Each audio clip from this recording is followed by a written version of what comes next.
A lot of trainers, you know, they say that how'd you get so busy, and it's, you don't realize that it took like years to get to where I have like a full roster of clients. You know, my first year I didn't make no fucking money. I had maybe 4 clients a day. Now I do about 12 to 15 a day, consistent, Monday through Friday. But it took almost 5 years. But like my advice would be for a trainer to start at a corporate gym, make a name for himself, and that's only if he has like bills to pay. If you say you're young, you live with your mom, dad, or whatever, like, and you could put in the time to build your brand, say for a year, then I would say don't ever go to a corporate gym, because you know you can be your own boss and build yourself up. In that year, you can build your own brand and do your own thing. But a lot of people can't do that because they need to pay bills. So it's like number one is make a name for yourself. Actually show people that you can get results, that you know what you're doing. You know, once you do that, people start coming to you. All I know is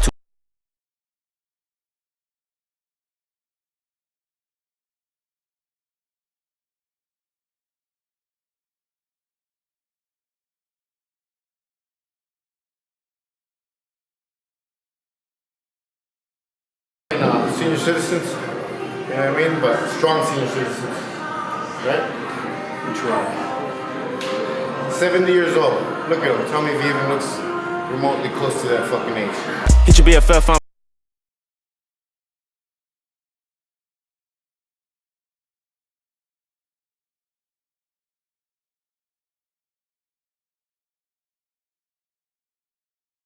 You gotta be, if you want to do this kind of work, you gotta be willing to put in a lot of fucking hours. A lot of hours. It ain't no fucking 9 to 5 job, I'll tell you that much. I've been here since 4 this morning. I won't leave here till about 7 or 6. That's about 6:30 p.m. Sometimes 7.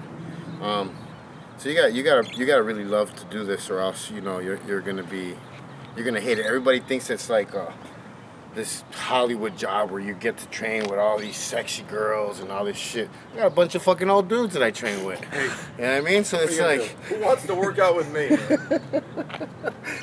Another woman older than me. So you know, you gotta really love to do what you gotta do, like motivate people, because you're not just a trainer, man. You gotta do the work. You gotta do the work. If your client has a certain, you know, injury, anything, man, knee, back, shoulder, anything, you gotta be willing to do the work, the research, the studies. You gotta be able to see what works for him. You cannot be a cookie cutter trainer, because if you are, guess what? You're gonna be out of work real fucking quick. I have like maybe 5 mentors. Chris from String Cartel is one of my mentors. The doctor inside is one of my mentors. I want to learn everything from how to stretch to new concepts on training, powerlifting, bodybuilding, you name it. I'm not afraid to learn. Got your baby mama in the yoke. I don't smoke weed, I sell dope. Ain't no back and forth, it's smoke. Pull up on you and your folks. Try to give me head, she choke. We call you a rat cause you spoke. All these tennis chains. If you had to describe me, how would you describe me? Because this is a guy that's been with me for a year now. Well, I'll tell you what he did for us. He got to know us first. He tailored the workouts to us personally. My wife had a second prosthetic knee put in, so she had 2 of those. I have a completely new left hip. We're older. You can't treat us like anybody else. We also have a certain work ethic. We love training, but we have to know our own capacity. We don't. He learned about us. He learned our capacities. He tailored our workouts to meet our needs, and he continues to do it. This is not a one-day thing, 1 month, 1 year. We're in it for the rest of our lives, as long as he'll have us. Yeah, I mean, like I said, man, you gotta learn your clients. You gotta learn them, study them, know how they react. The first time I trained Ken, I mean, it was his first time actually.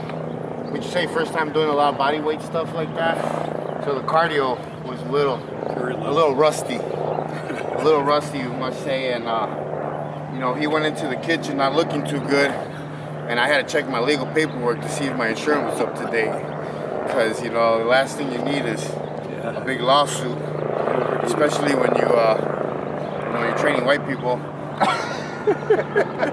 that have money to sue you. Redheaded white people. So that's the thing, man. You gotta learn your clients, learn how they react, what their facial expressions are. You should be able, and that's one thing that I learned in prison, is how to read people's eyes, how to read their facial expressions, how to see if they've had enough, pretty much. And that's the thing, is that a lot of trainers in the beginning of their career will think that their clients need to work out the same as them, and it's not like that. You have to adapt to your clients, not the other way around. Your clients do not need to adapt to you. Remember, they're paying you. They're signing that check that's paying you. So you have to adapt to them and be able to apply whatever their needs are in the way of fitness. So you need to learn their ways. It's a fine balance between what we think we want to do and what we can do. Yeah. And finally where we want to go.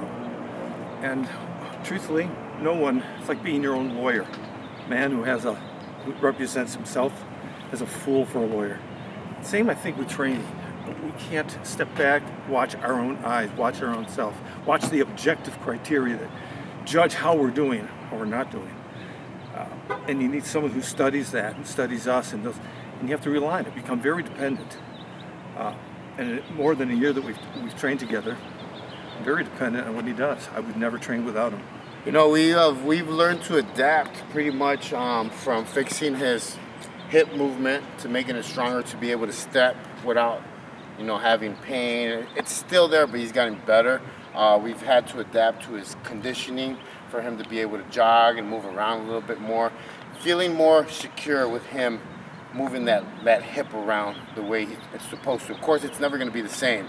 There is something in there that it's not 100% your body, but we could get it to 90% and even 100%, but it's just going to take time of building. Another thing that we've really worked on him, his condition has been top. Like it's at I wouldn't say complete 360 where we're at last year. Pretty much your breathing, your running, it's way better. So it's one of those things, man, that you really have to love. Like I said, you have to really love what you're doing, and you can't stop learning, man. Even I have a coach, a trainer. I went to California to go train with Chris from the Street Cartel because I needed some coaching in certain areas where I needed to fix some things that I let slack off on my end because I'm strong and I could get away with it. So my squats started turning into shit. My deadlift started turning into shit. So he fixed some of those things. And that's the thing. You always have to have somebody that's looking outside the window to see what's going on inside the store. All right. Thank you, buddy. All right. See you, buddy. See you tomorrow. All right. So that's what I mean. It's just you have to, like, one thing that trainers need to learn, man, and they won't teach it anywhere else, is building relationships with your clients like that, where they respect you and they love you, and it's because they know that you're putting in the work to study, to give them what they need, and not letting them overdo it, and pretty much just taking care of them, like, making sure that they get what they're paying for, man. And that's what's going to set you apart from all the other trainers.